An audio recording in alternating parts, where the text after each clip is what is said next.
सुप्रभात विद्यार्थियों, आप सबका स्नातकोत्तर उत्तरार्ध की कक्षा में पुनः स्वागत है।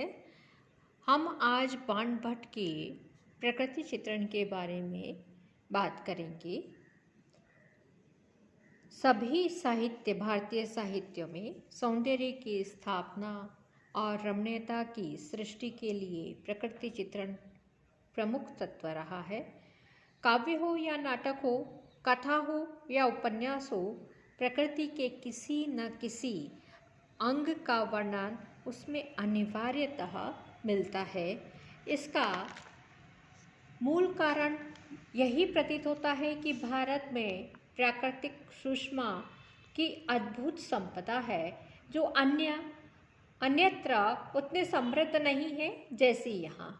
यही कारण है कि कवियों ने, चाहे वे किसी भी भारतीय भाषा के क्यों न हो, प्रकृति और पुरुष में, जड़ एवं चेतन में भेद मिटाकर तादात्म्य स्थापित करने का प्रयत्न किया है। जिस कवि ने प्रकृति को जितनी स्वाभाविकता एवं सूक्ष्मता से निरखा है काव्य जगत में, वह उतना ही अधिक सफल हुआ है।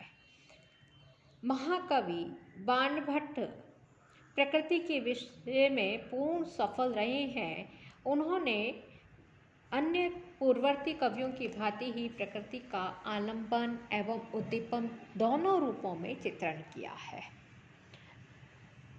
उदीयमान चंद्रमा का उद्दीपक रूप में वर्णन किया है। दाह ज्वर से पीड़ित व्यक्ति के लिए यह अंगारों की दृष्टि के समान महाश्वेता के अंगों को चंद्रमा शीतल होकर भी दाह पैदा कर रहा है। ऐसा वर्णन हम कालिदास का दुष्यंत भी शकुंतला के वियोग में चंद्र किरणों से अग्नि वर्षा का अनुभव करता है, हमने अभिज्ञान शाकुंतलम में पढ़ा है। बाणभट्ट स्थान भेद से इसी चंद्रमा को जाबाली आश्रम में रमणीयता, पवित्रता एवं शिष्टता के परिचायक रूप में वर्णित करते हैं। कादम्बरी और चंद्रापीठ के संयोग के समय चंद्रोदय दोनों के हृदय में विशिष्ट अनुराग को उत्पन्न करता है। इस प्रकार प्रकृति के एक ही अंग को कहीं दुखदायी तो कहीं सुखदायी, कहीं पवित्र तो कहीं अपवित्र रूप में चित्रित करने में बाणभट्ट को पर्याप्त सफलता मिली है। बाणभट्ट ने प्रकृति की बाह्य एवं अंतः उभयविध स्थितियों का चित्रांकन किया है, किंतु आलंबन रूप में उसका अधिक चित्रण है। साथ ही उन्होंने उसके सुंदर असुंदर दोनों रूपों को अपनी लेखनी से चित्रित करने की चेष्टा की है। अतः वे यथार्थतया प्रकृति के सहज उपासक हैं। विंध्याटवी में जहाँ उन्हें प्रकृति का भयानक रूप दिखाई दिया, वहीं अच्छोद सरोवर में उसका कमनीय रूप भी दृष्टिगत हुआ। विविध अलंकारों से अलंकृत प्रकृति वर्णनों में जो सजीवता, स्वाभाविकता एवं चित्रात्मकता है, वह प्रशंसनीय है। पूर्णोपमा अलंकार के साथ विंध्याटवी की छटा देखने योग्य है। कवि लिखते हैं, क्वचित प्रलय वेले महावराह दृष्टा समुत्खात धरणी मंडलः, क्वचित दशमुख नगरीव चटुलवानर वृन्दमज्यमानः तुंगशालाकुलः, क्वचित् चिरनिवृत्त विवाहभूमिरिव हरितकुसुम समेत कुसुम शमी पलाश शोभिता, क्वचित् उन्मत्त मृगपतिनादभीतेव कंटिका। विंध्याटवी के इस अंश में कवि ने विविध दृश्यों की योजना की है। जैसे कहीं तो वह विंध्याटवी प्रलय काल के समान थी, क्योंकि उस समय जलमग्न पृथ्वी को विष्णु ने वराह अवतार धारण कर अपनी डाढ़ों पर ऊपर लाने का श्रम किया था। इस समय अनेक जंगली सुअरों ने अपनी भयंकर डाढ़ों से पृथ्वी को खोद डाला है।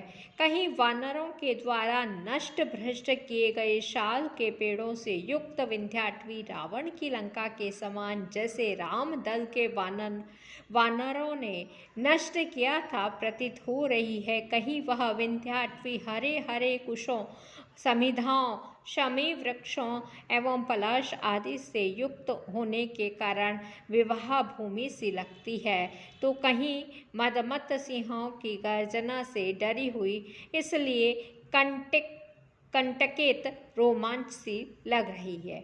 इस प्रकार एक ही वर्णन में अनेक रूपता उपस्थित करना बाण का स्वभाव है। कभी इस योजना में अति क्लिष्ट समास बहुल पदावली एवं श्लेषादि अलंकारों की बहुलता पाठकों को अधिक रुचिकर प्रतीत नहीं होती। कवि के ऐसे वर्णन उसके बौद्धिक विलास को तो प्रदर्शित कर सकते हैं, किंतु पाठक के अंतरंग में हर्ष को नहीं। यद्यपि इस प्रकार का प्रकृति चित्रण सर्वत्र नहीं है। जिस प्रकार अपने जल से सागर को परिपूर्ण कर देने वाली हंसों से युक्त समुज्वल गंगा चंद्रमा से अलंकृत कपालधारी शिव के मस्तक से पृथ्वी पर गिरी, उसी प्रकार समुद्र को तरंगित कर देने वाली हंसों जैसी उज्ज्वल चांदनी चंद्रमा एवं तारों से शोभित आकाश मंडल से पृथ्वी पर गिरने लगी। चंद्रमा में स्थित कलंक ऐसा लग रहा था मानो विकसित श्वेत कमलों से ज्वलित चंद्रमंडल रूपी तालाब में चंद्रिका रूपी जल पीने के लोभ से आया हुआ हरिण अमृत के पंख में फंस जाने से निश्चल हो गया।